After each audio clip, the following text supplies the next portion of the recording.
put it together. And I also want to invite Huli from Cita Press, who published the book, and they'll tell us a bit about it. So please join us. Hey, thanks everybody for joining us. First, I'd like to start us off with letting Huli tell us a little bit about Cita Press and the project she's been working on for a really long time, actually. Hi, everybody. Thank you for coming. It's very nice to see all those faces. My name is Juliana Castro. I'm the founder of Cita Press. Cita is an open source publisher. We publish authors, especially women and female feminist authors, and we pair the writing and of sometimes 19th, 18th century authors with designers, with contemporary designers, and open source code, and we make books. So you'll find that you can read, and you will always be able to read this and other books entirely for free. We are entirely a collaborative project and an open source project. So if any of you has any experience doing design, and if you are, especially if you're a woman and you want to publish your book, if you want to design a cover for the work we do, you're very welcome to just send us an email. This is how we ended up publishing this book, which I'm very excited about. This is the first time we publish a group of living authors. So far, we've always published content that is on the public domain. So this is very exciting because it's the first time that we actually can have a panel with people. I will just introduce Lee to continue presenting the book and kind of talk to you through it. But if you're interested about Cita, and we do, please just check our website, citapress.org, and just send us an email. We're willing to collaborate and publish more books, always open source and always free forever for everyone. We will also be publishing this book in print. More information about that in the future. We're very happy that in this situation where everybody's home, we are able to just have you join, have you read the book online. So thank you, and thank you for coming. Please take it away. Yeah.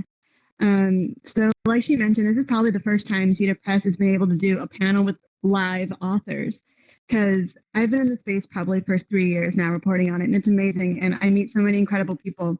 But a lot of times when I would go to conferences or when I would read the books that were written about the history of Bitcoin, I noticed it wasn't really representative of the other people that I was meeting around the world involved with different kinds of projects. And I wanted these people to be part of the history as well. And I was really lucky and grateful for the amazing contributors who shared their perspective on Bitcoin in a variety of different ways, right? Not just in tweets and in blog posts, although there are definitely those included in the anthology, but sometimes in poetry, sometimes in visual art, sometimes all different kinds of ways that they were interacting with software. That's what Bitcoin is, right? It's software. And so they interact with that software in a variety of different ways that maybe doesn't fit into certain kinds of use cases, but creates new ones, entirely new ones that we'd never thought of before. So with that, thank you so much, Udi, for hosting us. And I'm really excited to learn more about the women who have joined us today and how they work with this technology. Thanks, everybody. Awesome, thanks. Cool. Okay, so let's see. I think we can start the panel now. So I want to invite to the stage, actually, let me switch that just a second. Yeah, so I want to invite to the stage Tina and Audrey Chang, Josie Bellini, and Norika Kizawa. We're all here, and please just sit on the chairs.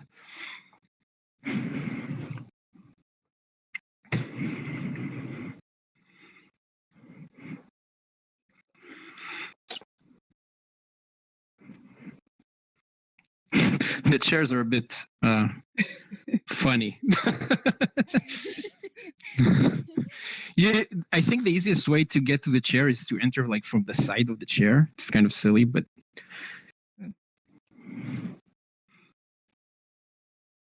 yeah, I think it's good.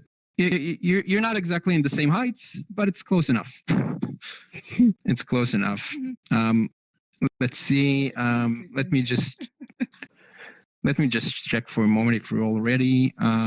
Audrey, I think you're not. Amplified. Oh, really? Let's see. And Tina, you're muted and not amplified. There it goes. Okay, I think we're good. Okay. Okay, great. Awesome. So this is actually a really diverse panel. We didn't even know each other before this week, so it's really awesome that we got the chance to do this. And I guess just so we all can know each other, let's do like a quick introduction. You can tell us, how you first got started with Bitcoin, how are you using Bitcoin today and what for? Just tell us a bit about you. So Norika, you can start. Okay.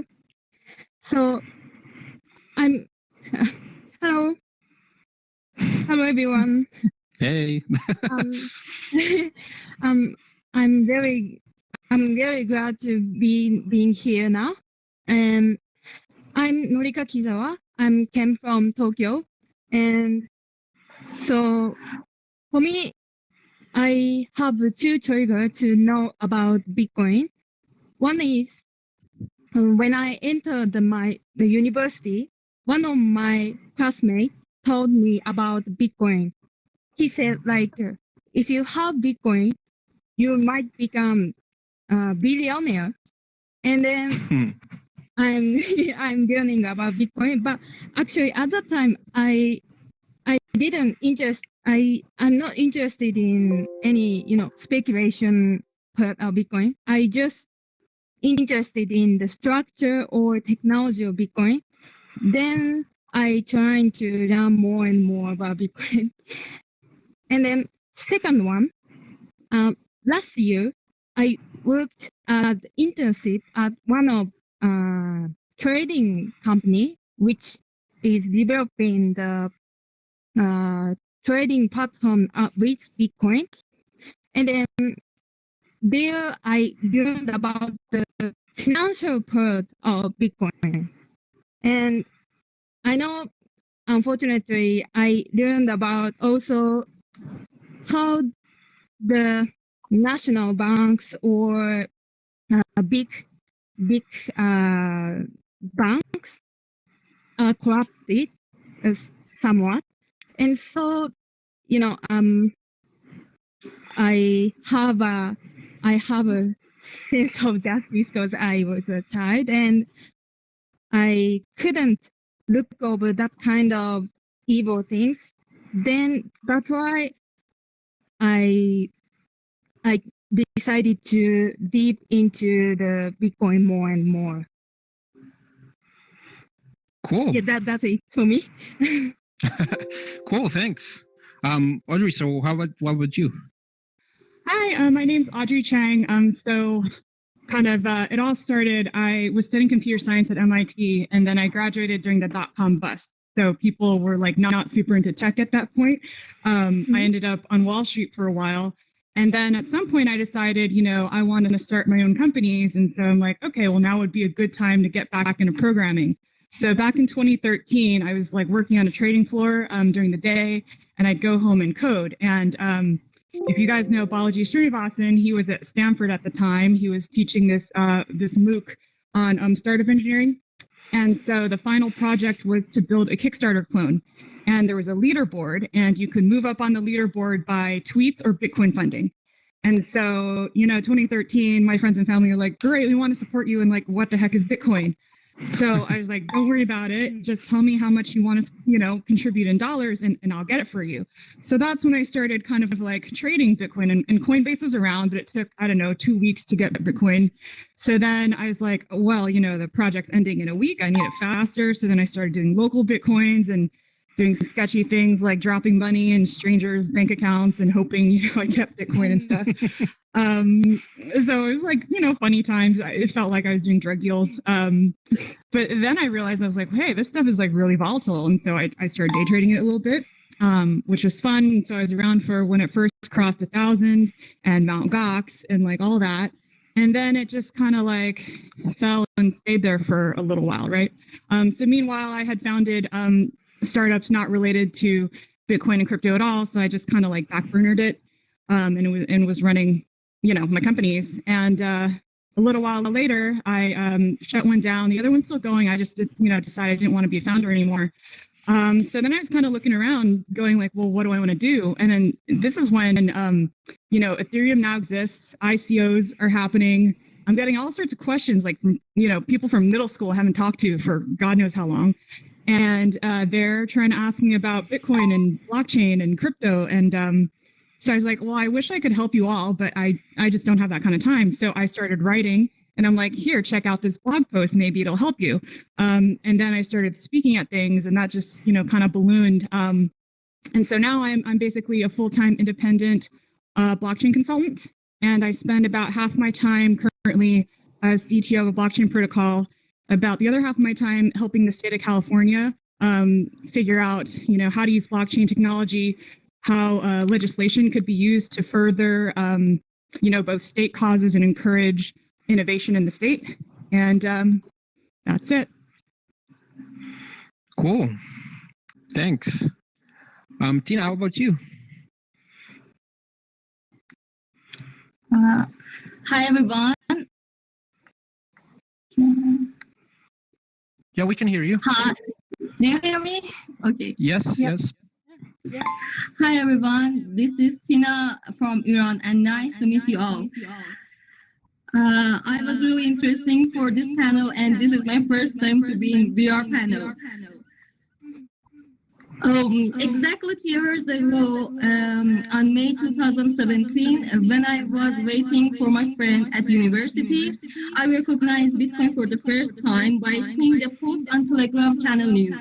The post is famous in crypto community. The photo that compare Bitcoin with the dollar together and show Bitcoin has no inflation and the purchasing power is increasing over the year. Well, it may not very interesting for everyone, but for me it's different. When every day I heard lots of news about sanction and upcoming inflation in my country, it was very interesting to hear about money with no inflation ever. And my Bitcoin story started from that day. A week later, my mother decided to invest all her savings into Bitcoin, and she did. So for the past 3 years, I've been trying every day to learn more about Bitcoin to protect my mother investments. And in this way, I met many expert people and learned about crypto and Bitcoin. And so I encourage to teach other people what I know. And this is my way to start as a crypto content creator. And that's it. Cool, thanks. Thank you all. Josie, go ahead. Hey guys, I'm Josie. I first got introduced to Bitcoin when I was a junior in college, so 2015. And I actually wrote an extra credit paper on it and thought it was really awesome. Wanted to try to buy it. It was a little too difficult and I totally forgot about it.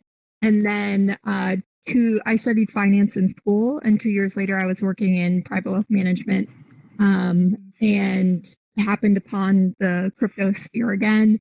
And then kind of got really interested because I started slowly investing and was just watching my investments, which piqued my interest to just learn more. And I was super excited about Bitcoin, especially because it seemed like the asset that could allow me to invest and own my own financial future while I was during my day job actually investing for high net worth clients and assets that me myself I couldn't invest in because I wasn't an accredited investor. So it was such a eye-opening asset that I realized I could be a part of, and that initially piqued my interest.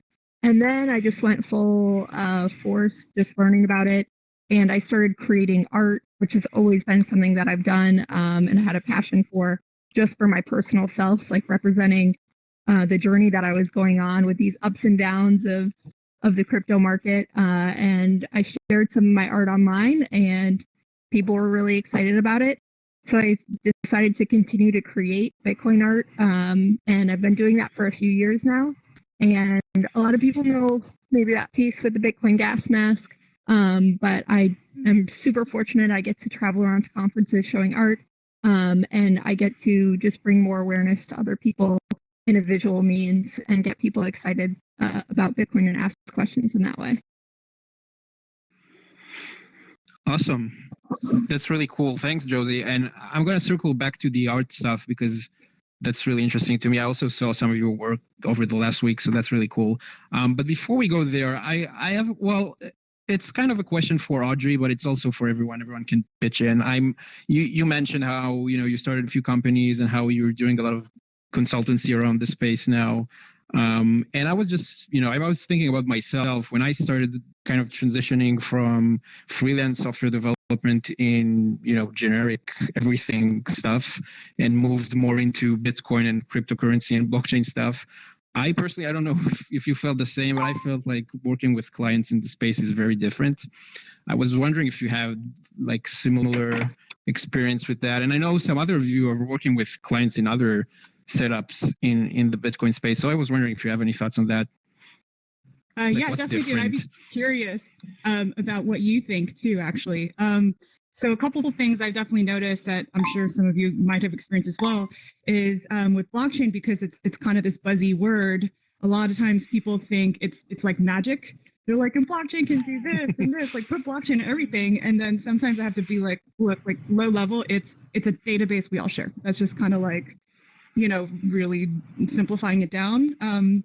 So then you kind of have to talk them away from blockchain can solve every single problem. And, sometimes, they'll say, I want to do this. And I was like, it'd be really great for that, a database. So like that, that's been interesting.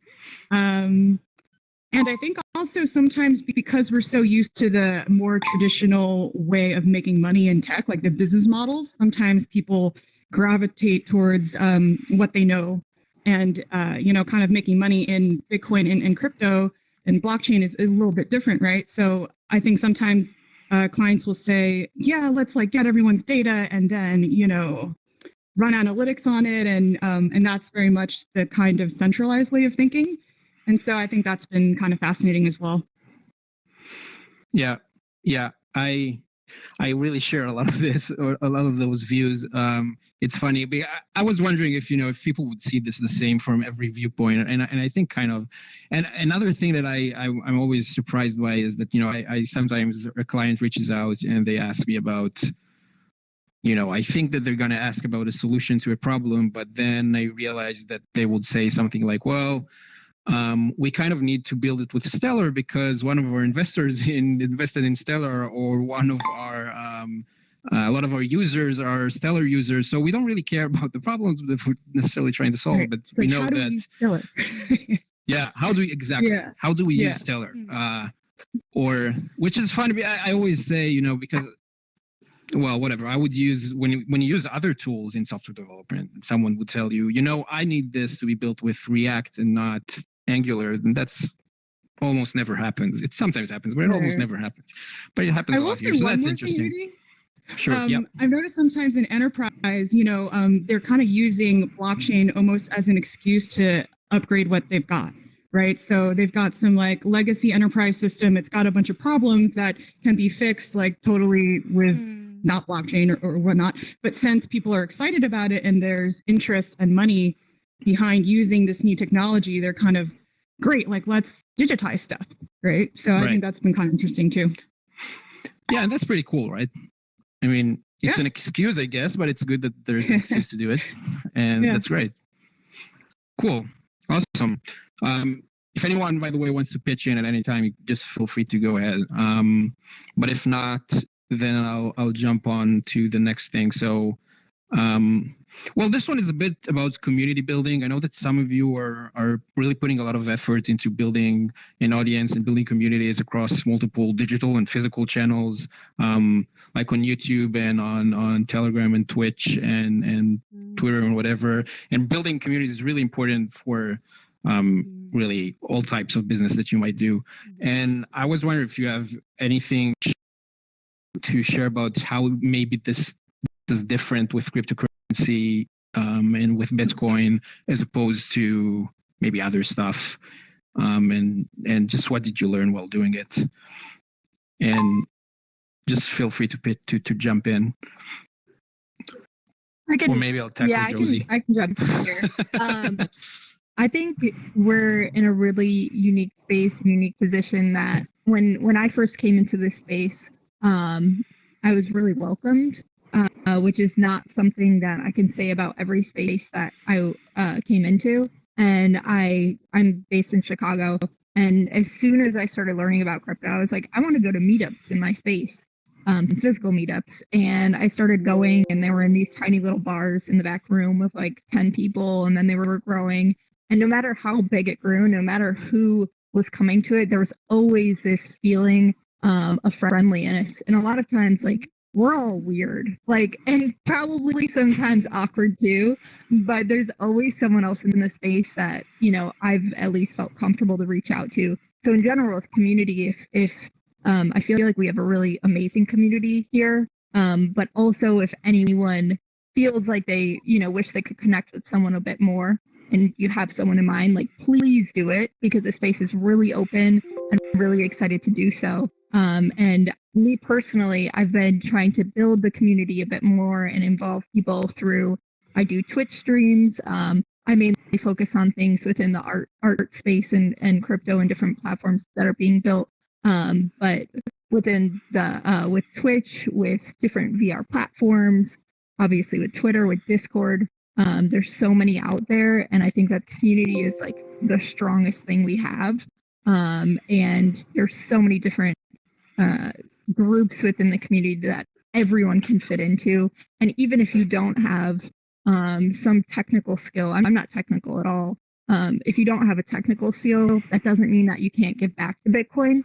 And I always try to remind people of that. You can give back by simply educating yourself and reading articles and telling your friends, telling your mom about it. Whatever that is definitely a way to give back and a way to be a part of the community. So I always try to remind people of that, because at first it might seem scary to people, but I really appreciate Udi and all of these different events that people are putting on to bring people together in the space. But then hopefully, you know, the goal is also to bring new people in, and finding ways to do that is always important as well. Yeah. And I think actually Tina does a lot to bring new people into Bitcoin. Right, Tina? You have a YouTube channel where you explain like basic stuff, beginner stuff. Yes, I make content in Persian language. And so the crypto community in my country is really small. It looks like a small village where everyone knows each other. It is both good and bad. It's good because we can easily make plans and we can be together for different events.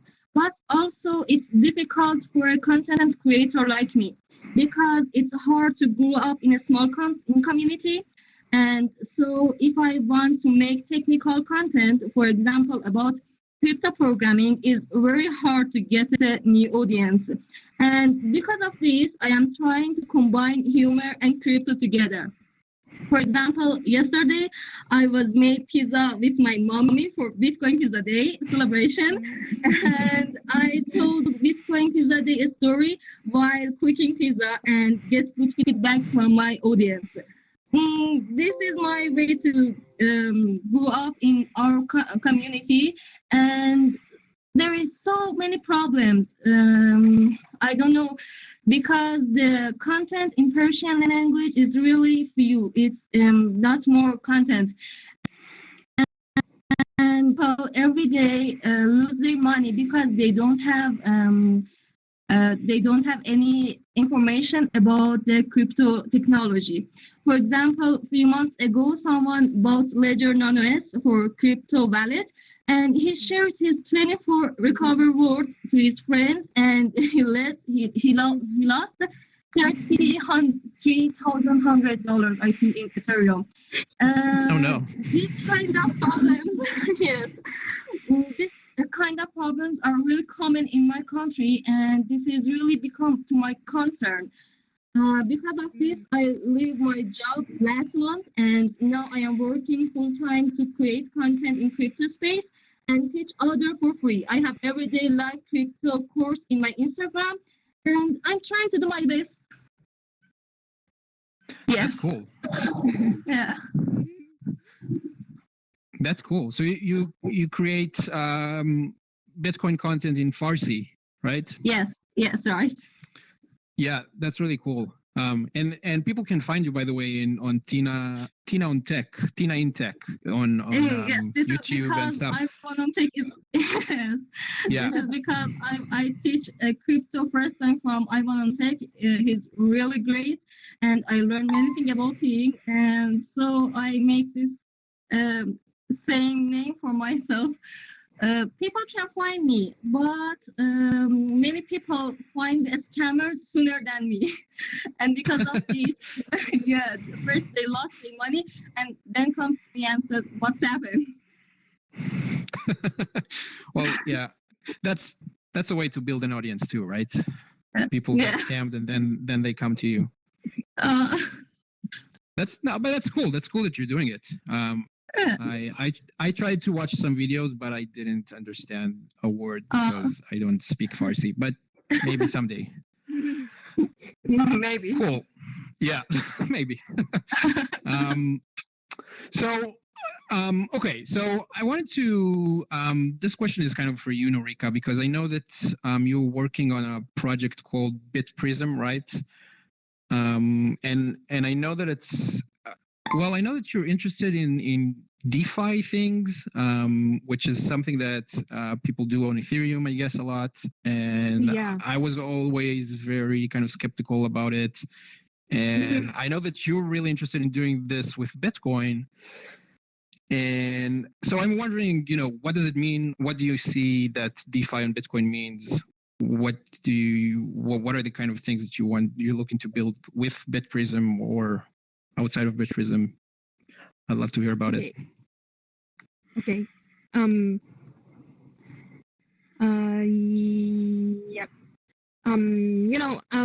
Defining the decentralized finance, and then nowadays the most platform to be developed a lot of DeFi application is the Ethereum, but for me the problem of security of platform is important, and so maybe some technical people know about this because like Ethereum had a problem at the platform for so they are going to move on the Ethereum 2.0 because they cannot stand the rapidly increasing transactions. Then sometimes the transactions stuck, and if the sensitive financial contract or sensitive financial application is going on top of the Ethereum, and then the most important transaction will be stuck, what happened? So I think Ethereum is a very good platform for a lot of developers to develop their own good application on it. But for the financial people or financial industry, it's a little bit scary sometimes. And yeah. And I agree. In the opposite, thank you so much. And in the opposite, Bitcoin is ideal depending on don't trust, verify. So if we try to, if for miner, if they try to make a blockchain, they have to verify the unconfirmed transaction. So it takes some time. It takes a little bit time, and it's sometimes not scalable, but it's very concrete and secureable platform. And so for me, in the new project, the BitPrism project, I'm trying to develop on the DeFi application on top of Lightning Network, and for achieve this project, we need to develop a lot of more, a little bit rich feature of contract. But when I thinking of the financial industry, I need developing kind of secure platform and secure application on the secure platform. So Right. yeah, that's it. That's why I'm decided to dedicate it. Right. So you're saying that you prefer Bitcoin because you feel like it's more stable, people validate what happens more often, and you're planning to use Lightning because it would scale better than, well, I guess other things. Yes, exactly. And so you're thinking about, I guess, loan products, interest-bearing assets. What are the kind of things that you're looking for in BitPrism? Actually, at the first time, I'm looking into the decentralized exchange on top of Lightning Network, and I know some same ideas on already some other developer trying to do it, and for me, technically, I'm trying to develop the decentralized feature like liquid to solve liquidity solution of Lightning Network, like right. For example, loop-in or loop-out features that is developed with the Lightning level now, and I'm researching now, and how can I add that feature to the normal centralized exchange. Cool, awesome. And loop in and loop out, for those who don't know, it's a way to move funds into and outside of Lightning channels without necessarily closing or opening new channels. And we actually had a meetup about Lightning Loop in here with Alex Bosworth, who's one of the people at Lightning Labs who are working on the Lightning Loop product. So he was giving a lecture about it here. So if you want to learn more about it, you can look for it and watch that. But that's awesome that you're going to use that as well. And I think the website for BitPrism is bitprism.io, right? Or .org? Yes. .io. Yes. Cool. So yeah, so feel free to check it out. And well, I mean, Norika, you're from yeah, I can do that too. I learned that recently. Yeah, you can. If now everyone wants to do it. Yeah, I did it with practice. Sorry, go ahead. Yeah. So Norika, you're from Japan, and I'm assuming that in Japan people are, have a financial system that works quite well, right? They don't necessarily need Bitcoin to solve like access to financial services, right? Yeah. So would you say that people use Bitcoin mostly for speculation, I guess, in Japan? Yes, I think so. But so nowadays, some technical people become interested in the use case of how can I say, the income, passive income, the cryptocurrency. The most famous usage of this is mining or staking. on the other cryptocurrency. And actually, so as Udi said, most people don't need to use the cryptocurrency as the financial service or financial transaction. But I think more interesting usage is it's going to be famous, and I try to do my best to achieve it. Cool. And Tina, I know you're from Tehran, and I'm wondering if if things are a bit different there, if people are using maybe Bitcoin for, I don't know, remittances, for payments to each other, if people around you are using Bitcoin for other things. They're not really? Not really. So there is one thing interesting about Iranian lifestyle. I don't know if it's good or bad, but we are love to saving money. The bank interest rate is about 20%, and maybe this is the reason. But the fact is that most Iranians saves a lot of money in banks. In recent years, with increasing sanctions and rising inflation, people prefer to convert their bank saving into Bitcoin. Something interesting is that Bitcoin price have risen 5 times against dollar since 2017. If you consider Bitcoin price that year in $2,000, and now average is $10,000.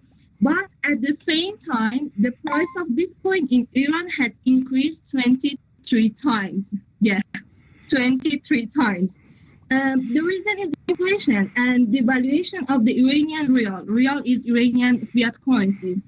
Because of this, Iranians use Bitcoin to store value.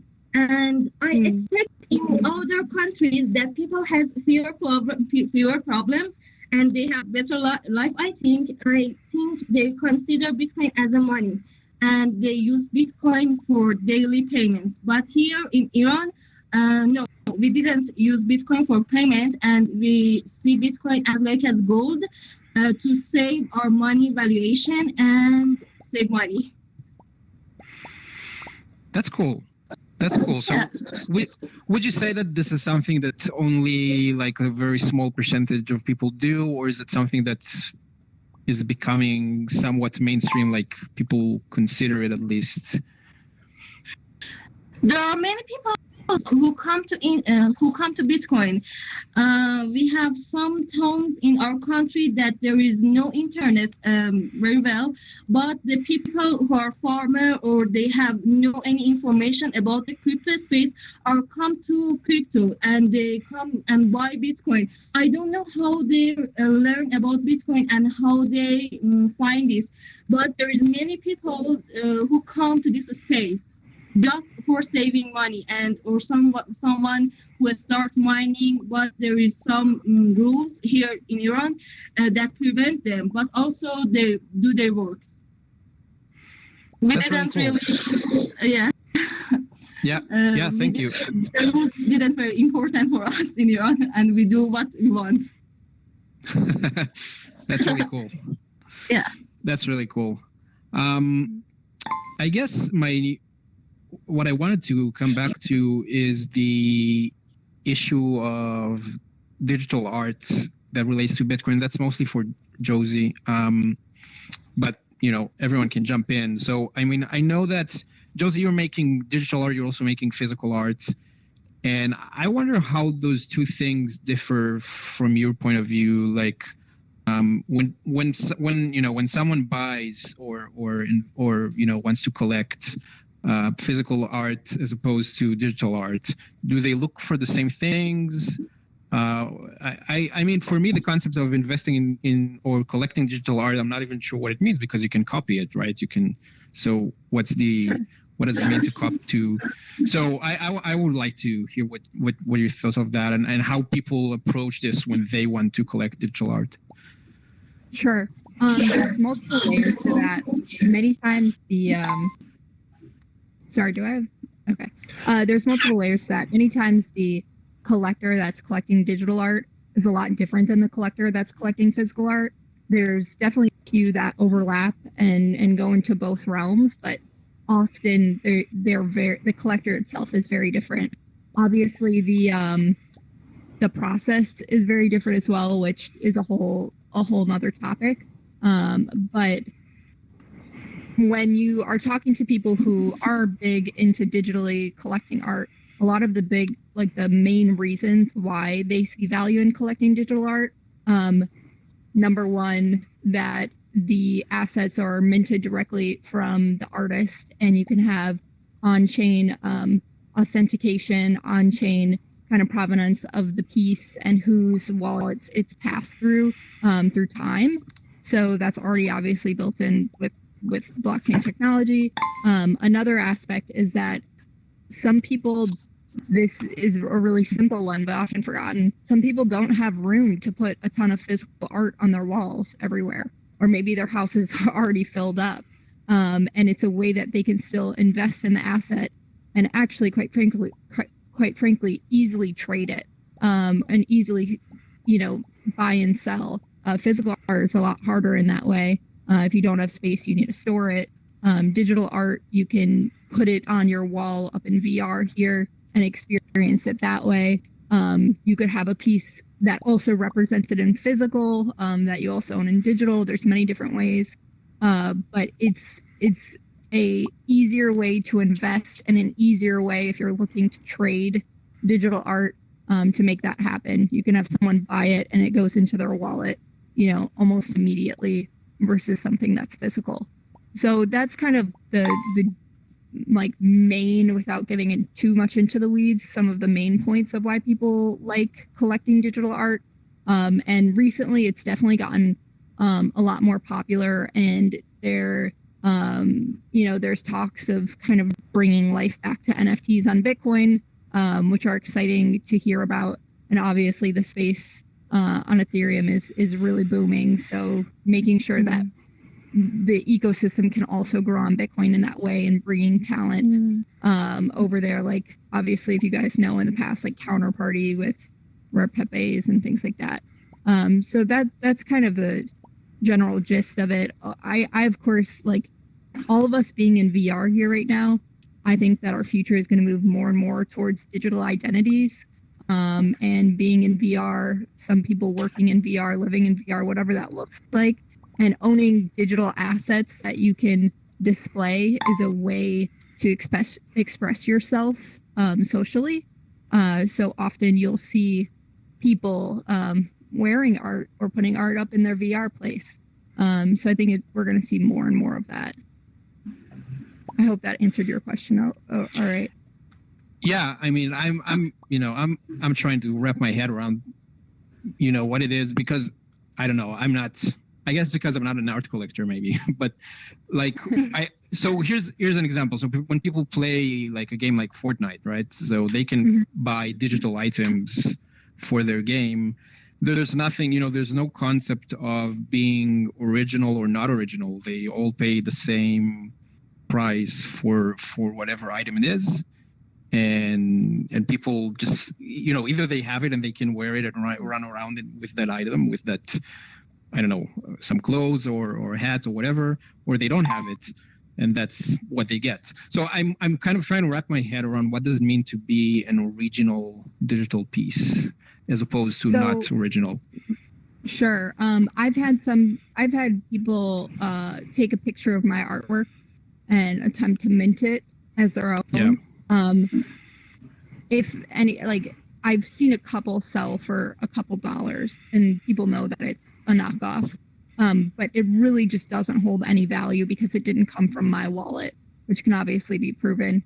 And imagine when you're talking about, I haven't played Fortnite, so sorry if this isn't a use case for that particular game, but imagine you're talking about Fortnite and people have different skins and avatars. What if Louis Vuitton or Nike came out with some really unique, special wearable that sets their avatar apart from other people?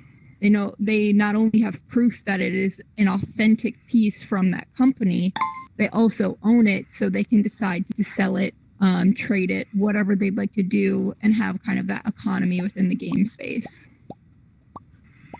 Right. Yeah. Yeah, that's something that I know you. We have to talk about this also off stage because I need to do it for you. Oh yeah. No. I know we're not going to convince each other. I'm just trying to think through it. I mean, the in Fortnite, it's very true what you say about selling the items to someone else. In games like Fortnite, the publisher is like against that. They don't want that to happen, so they put a lot of protection in place to make sure that doesn't happen. Because for them, it's almost a form of, they don't want anyone to compete with their items that they're selling, basically. So I definitely see that point of being able to have a market where you can sell items to other people. Of course, that depends on the publisher too, but it's cool to have the option. So yeah, that's like this whole field that I know almost nothing about. So thank you for sharing that. And I guess I think we can kind of wrap up the panel part, which was really cool. And before we do that, I think that I'm gonna ask each of you what pizza you had for pizza day, because that's really important. I didn't have a pizza. I'll start. I didn't have any pizza. Okay, no, not to shame myself, but that's the truth.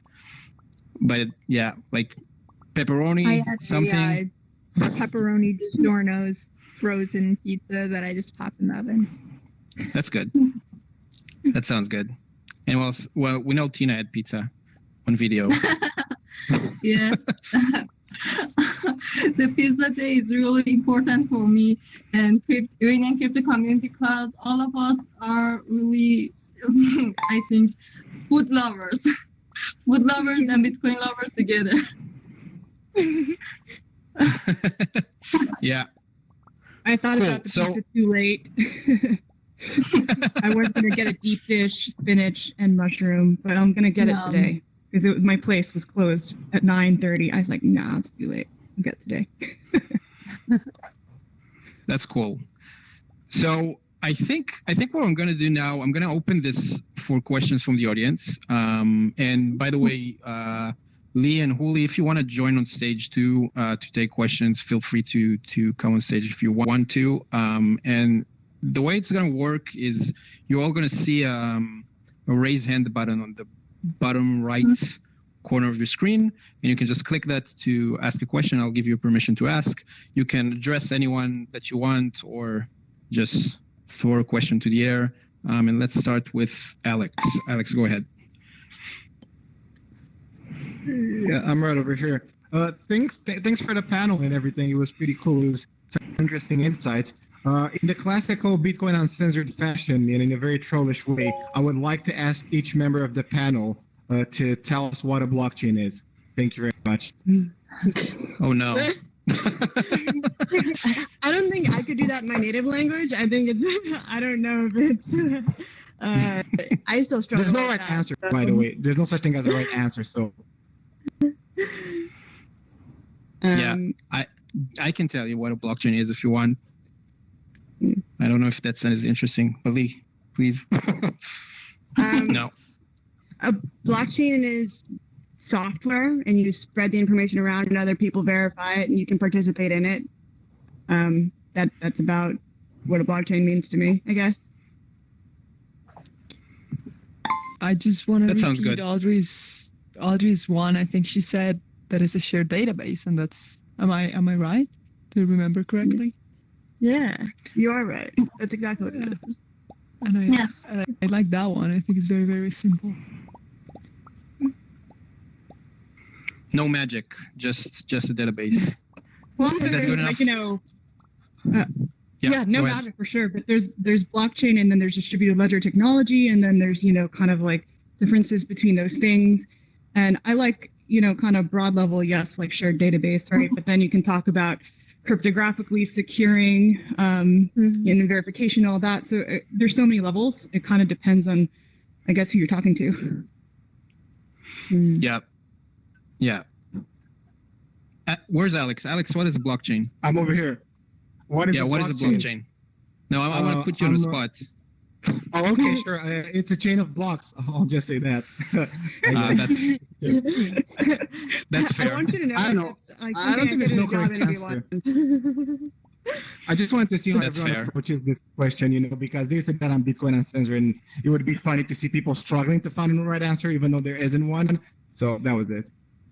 Well, I can guess, I just yeah. say something? So yesterday I spent all day on the state of California meeting, right? And we've been arguing about the definition of blockchain for months because, there's a lot of ways you could do it. How involved you want to be? Do you want to include things like intent of trust or do you not, right? And how technical do you want to be? Do you want normal people to be able to understand maybe what it is? So it's it can be a tough thing, and everyone obviously knows what blockchain is in the working group, but it's taken, I think we started thinking about it, almost a year ago. Well, actually, the first time this was mentioned, I think it's in one of the files Satoshi wrote in the Bitcoin he put up. So that's the first time we would encounter the definition, and he tries to be as rigorous and as clear as he can. I don't remember to quote word by word, but I guess it also serves the purpose we were talking with, right? If you're talking with some regulators, there's no point in trying to be very technical because you're not getting the message across or something like that. So yeah.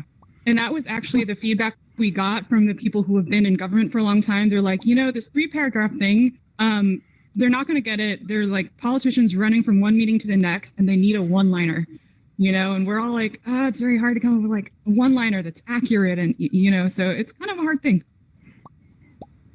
Yeah. Well, thanks for the question anyway. Cool. If there's anyone else who wants to ask a question, you can just click the raise hand button on the bottom right corner of your screen.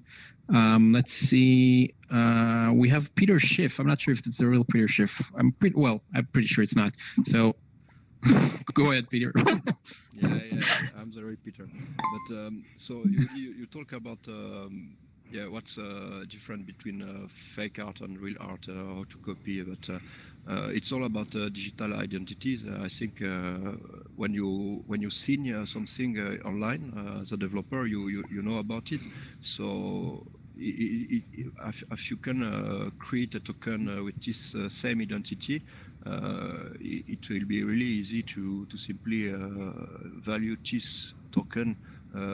Otherwise, for sure we can copy it, but I think most people who will buy this kind of digital art will be mostly speculative or trying to encourage people to spread Bitcoin in a good way.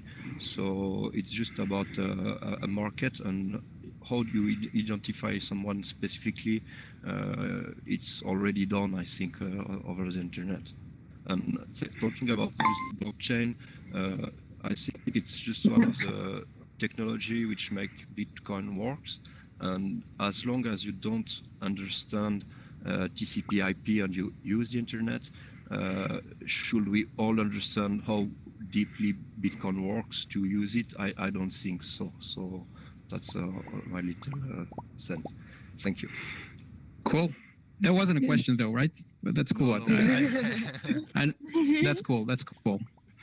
And awesome. Just to briefly say something on what you just said, when earlier Udi was talking about like being able to, he can just copy work. The interesting thing with art and the internet is that most artists, me myself at least, I want as many people as possible to see it.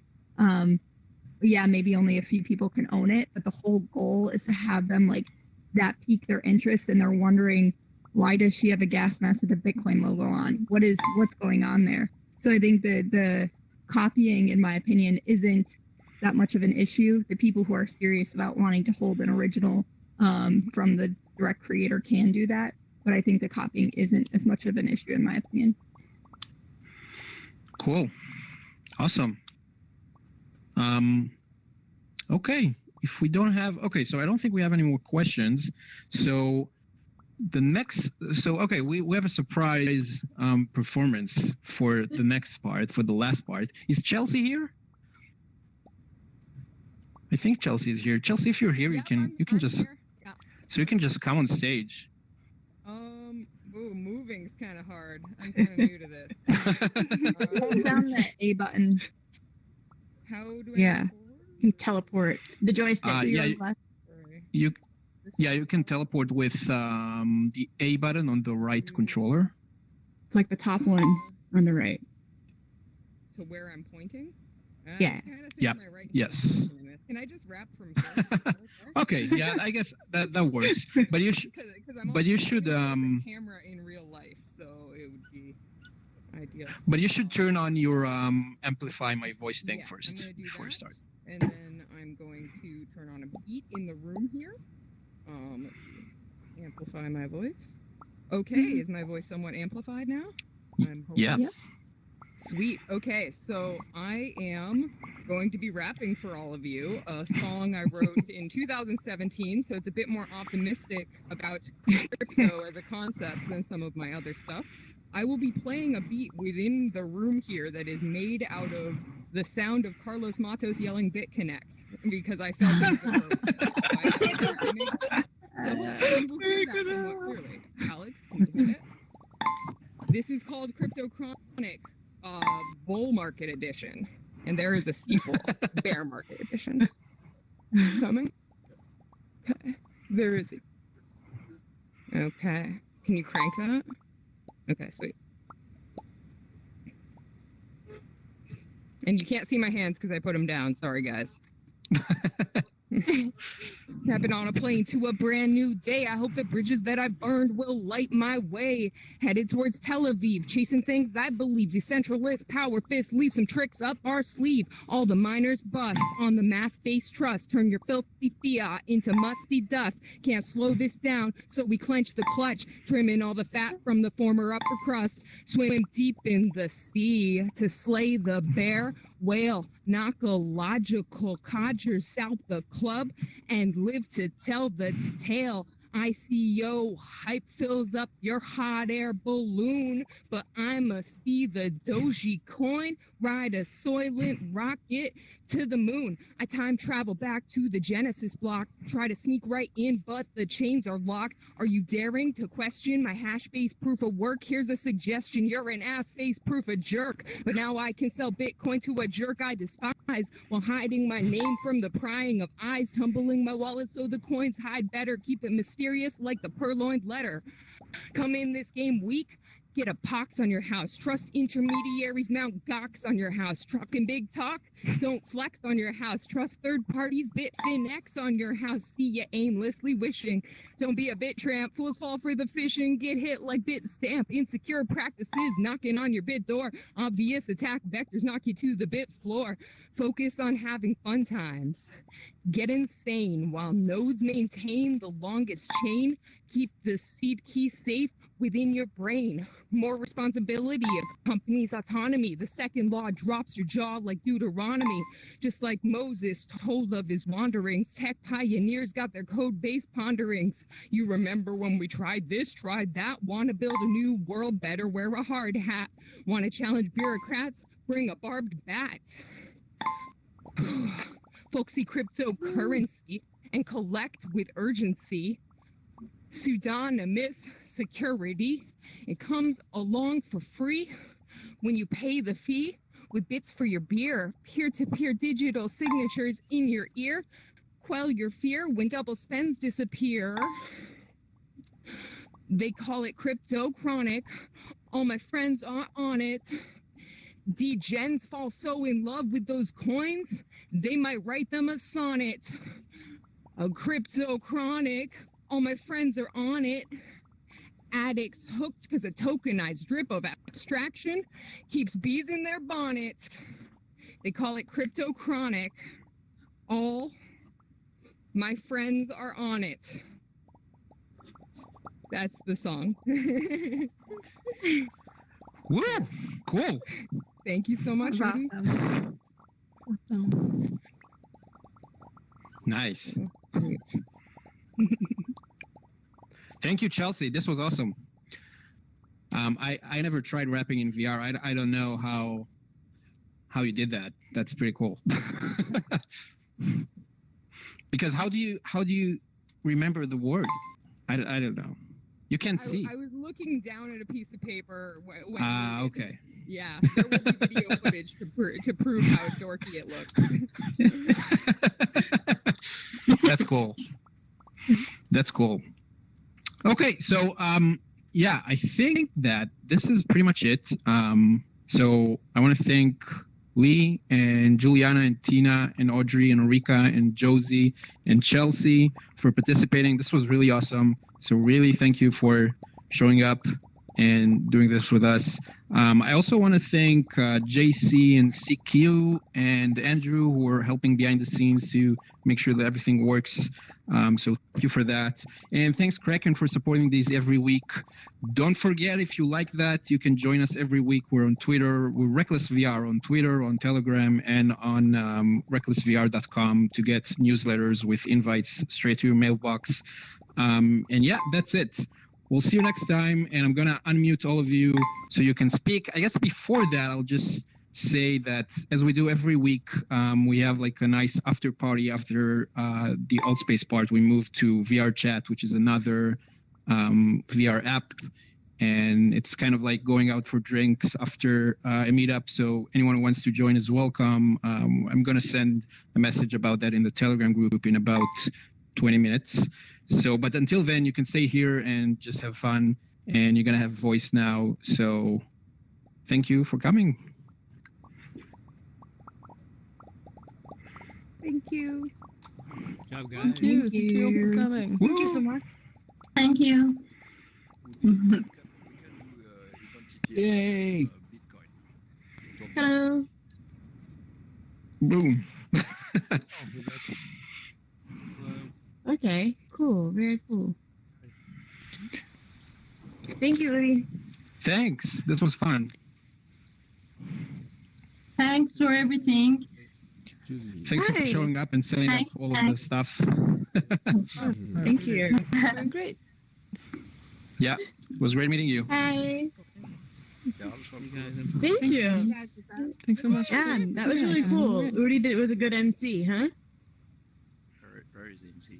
Hi, Can Justin. everybody hear me? Am I speaking? Yes. Okay, cool. Hey. Is it anybody else's first time in VR? This is my first time. Mine as well. Yeah. And me. Hopefully not the last. Yeah, I like it a lot. Lee, did you get a headset specifically for the event? It is. Yeah, a little bit. Udi helped me get a headset. We had to rent one. This is a rental. Awesome. Yeah. No, but you're natural. You're doing it just fine. You're doing Yeah, I'm. Yeah, thank you. Thank you very much. Is it Yeah. like an evergreen book where it's getting continuously Josie? updated, or is it like that's? Oh no! This was a lot of work. We did it, and it's the one. Are you gonna be on the I will say that maybe later I might upload one chapter to GitHub for people to update, but I think like there's no way I could keep up with updates for the whole thing. Okay, I mean, yeah, it's that's fine, almost because like I've 200 noticed from pages and the 35 thoughts different about people. the art. But right from like 12 different countries. So like there's a lot of different people that contributed to it. And Julie was really amazing in terms of getting it all online for free for forever. So like if anyone wanted to use it for like a class or a book club or like whatever, they don't even need me to do it. Yeah, nice. Hey. CTAG runs on GitHub, so if people want to join and play with it Is it and really like you? help Because you're stuck a lot. help it be more Do you want to interactive or things, Oh, you want I'm here? happy to just Yeah, if you talk, I think she's like, Yeah, you're so much better at Yeah. GitHub than me, welcome Julie. everybody. But I need to learn. Like it's a really useful tool. Yeah, she's still augmented. Like the sounds everywhere. I'm doing well. How are you? Oh yeah, better. Felix, hi. Cool. Hi, were you wanting to ask me something, or were you just like chilling here? Charlie. Who's just talking? Hey, hello. Where are you at the moment, Manny? Hey. No. Oh, cool. First time. Oh, Yeah, Very cool. Yeah, I'm That's awesome. So you guys are probably used to it now. Like for me, it's funny because like on one hand it feels like it's real life, and on the other hand, like my head is so much bigger. Like, you feel the weight on your head. Yeah, do you digital art remember stuff. when, That's I mentioned that's on Yeah. right? I can't hear you if you're speaking. Cool. Where are you coming from? Where are you based? Are you muted, Peter? Actually, Yeah. Oh, cool. Did the both? I'm in LA. Hi. Oh, nice. Am I better now? I'm in New York right Yes. now. Now Hello. Oh, exactly. Now 100% can be. Nice, very nice.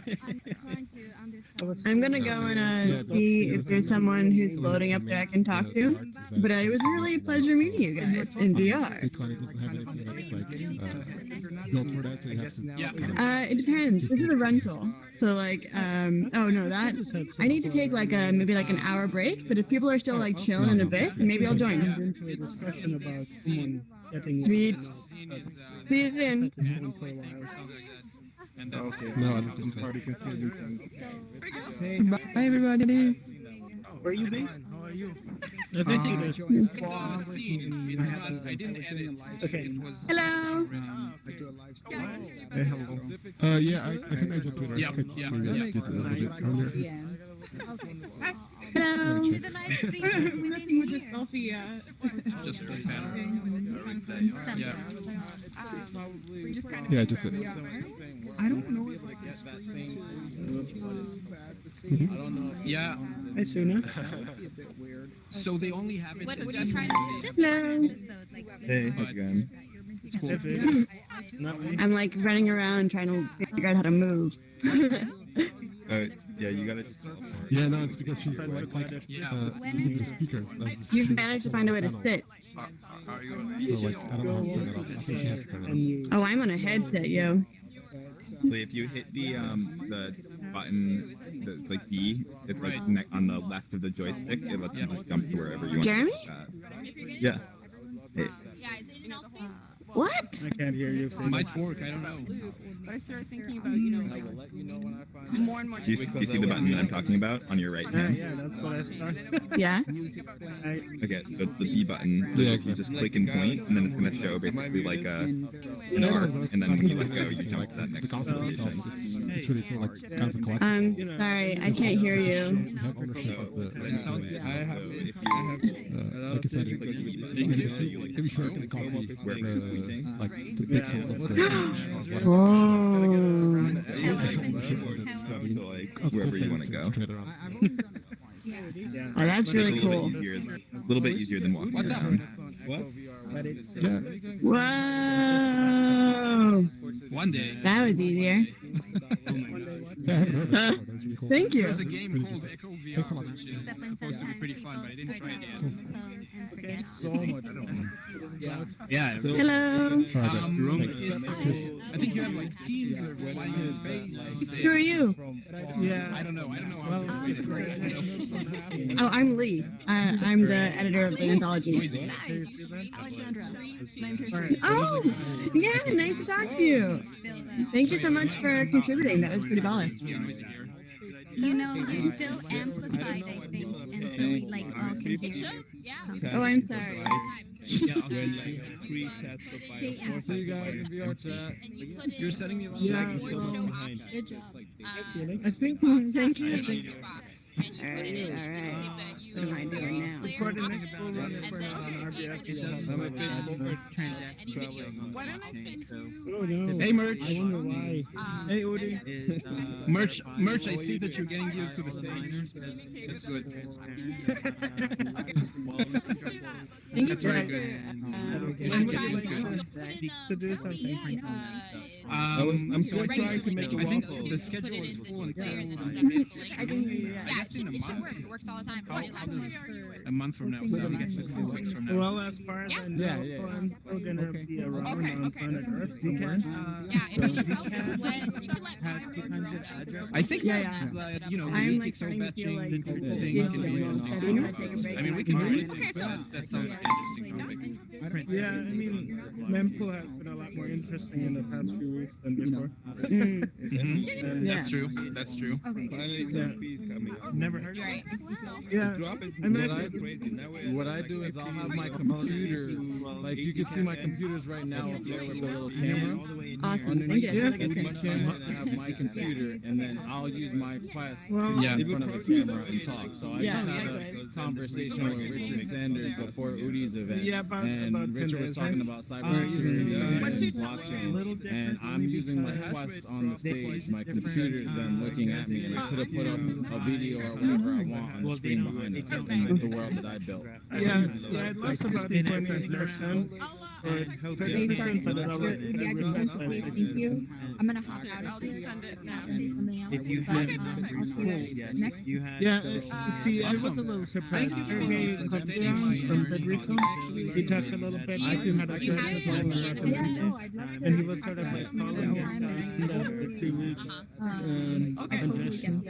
But I think after the weekend, we'll still have congestion for another week because we're still about 15% lower increase rate than Bye. After the recharge. Hey, yeah, after the recharge, but remember they're happening in the middle of a difficult day. But thank you so much. This is amazing. Today's event, all the people For sure. Thank you for yep, all the people that couldn't make it to today's event were watching it on So the difficulty reset was on. I see. Okay. Well, the difficulty reset was on Monday or Tuesday, I think. Really that long. It's not on the Okay. but I think that was what was. I guess listening to it. But then again, I can overflow the rest of the so. Yeah, I guess well. if you All want, it's I'll gonna do is gladly it's gonna help get, with it's gonna management. screen capture or game capture. Johnny, are you on PC? Space, and then it's just gonna basically. I'm here now. Not back. Right, and then it's gonna stream. Thanks very That's much. all it's gonna do. So anything that happens For sure, for sure. and then YouTube. But why are you on desktop? I've given up because well, it's much better listening because I can just put it on my head speakers. I guess one thing That is makes that I sense. can toggle bands.